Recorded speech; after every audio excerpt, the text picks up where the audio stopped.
stage, we are going to bring Sue Williams up now. Sue is an award-winning author. She's a publisher of 3 anthologies and co-founder of Authors on Tour. I just love that name, Authors on Tour, which aims to inspire women to write by holding talks and workshops by established authors and building a community of writers.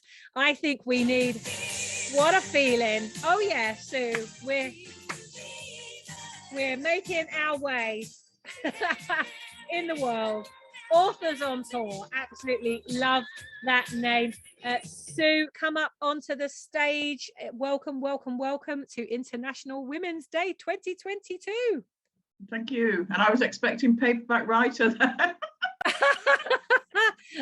No, I was thinking of you and I thought, energy, we need energy. Because you have such energy that you bring to all of the authors that you work with. Could you tell our audience a little bit about what you do and what Authors on Tour is? I just love that name. I love it. Yeah, so sure. I mean, Authors on Tour is a very new thing. It was actually launched in January. And it came about because the co-founder, Jan Dryden, and I met in a World War II themed cafe in the summer. And we basically sort of met halfway between where we lived in this World War themed cafe. And we both were experiencing some blocks around our writing in essence.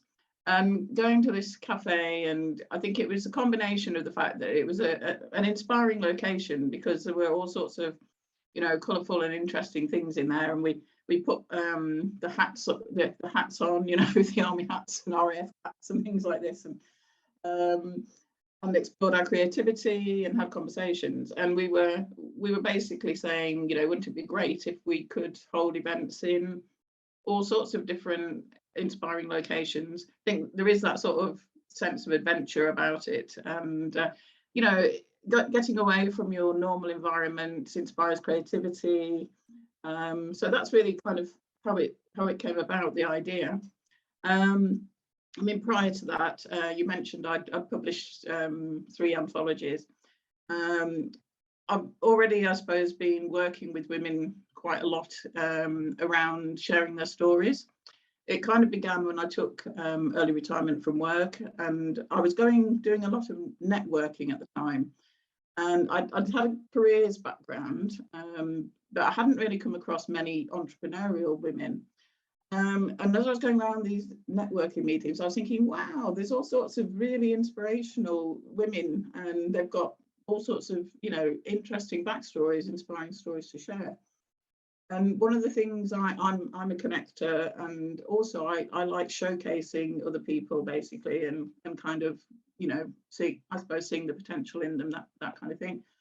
And so I just started asking them if they would like to share their story.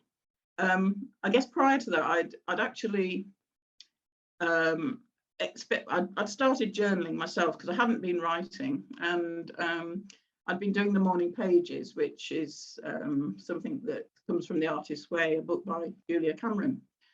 And I'd been blocked for quite a while, and loads of people have been saying to me, you really should write. And so I unwillingly really committed to doing it for a month.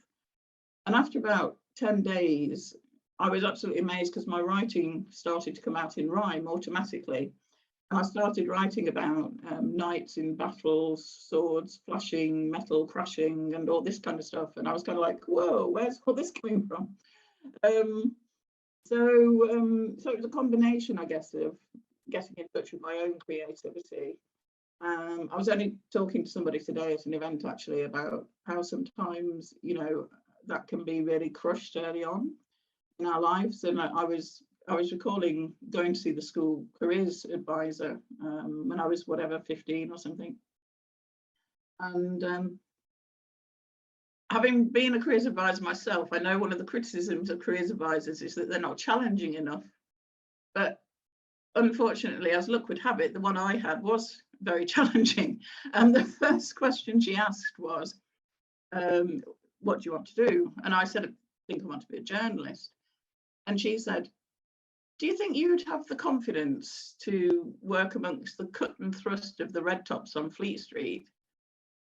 And instantly that she said that, it was like I was very shy, very lacking in confidence. And I just felt my whole self just sink. And I kind of said, no, I wouldn't. And from there, as you do, we went on to talk about the civil service and banking, totally unrelated. Oh my God. So there writing. you are, like this creativity bursting out of you, about to embark on becoming a writer and a journalist. And you go into the civil service because of that one thing that lady said to you. Yeah, that's wow. right. And I want to highlight on that, if that's okay, to just piggyback your segue the conversation, because I think that's a really important point that you just made. Because how often does somebody's words have such a profound impact on you that you end up going and doing something totally different than you thought you would? I mean, there must be some of you here that's happened to. I know that definitely, you know, I've been in relationships where I've dulled my spark, or I've really diminished my light, not to be seen, because of what was happening in that working relationship at the time. So what would your advice be to those who are watching this now that have that kind of influence at the moment? Is somebody said to them, you know, you can't do that, or really, do you really think you're good enough for that? Going back to your younger self, what would you have said to that woman now? What would you tell her?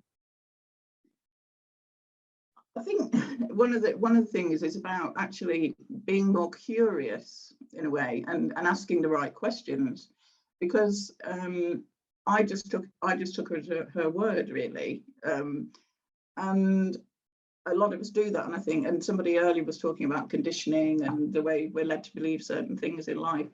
I think it's kind of having that curiosity to say, well, actually, is there more to it than this, or what else is there about this, or something, you know, just any question that really opens it back up rather than closing it down is what I would say. And you know, creativity, as I was saying about the journaling, really, who knows what's actually inside us, you know. It's about finding a way of letting it out. Very, very true. And you know, I'd love to know in the chat, if someone said to you all now, right, just imagine someone said, you can't do that, what would you say to them when you're empowered, when you're totally in flow, when you're on mission? Keep it clean. what would you say? Sue, we have run out of time. Your 10 minutes, that went so fast, but how can people contact you if they want to get involved in Authors on Tour, or they want to publish a book? How do they connect with you? Just go to the website. It's www.sue-williams.com, and the Authors on Tour events on the events page on there. Brilliant. Well done. Thank you, Sue. Make sure you go and put that link in the chat as well, so that people can follow that if they didn't hear it. I know that some people are driving and listening in, so they can't type things out. So guys and girls, please make sure that you do that. Sue, thank you.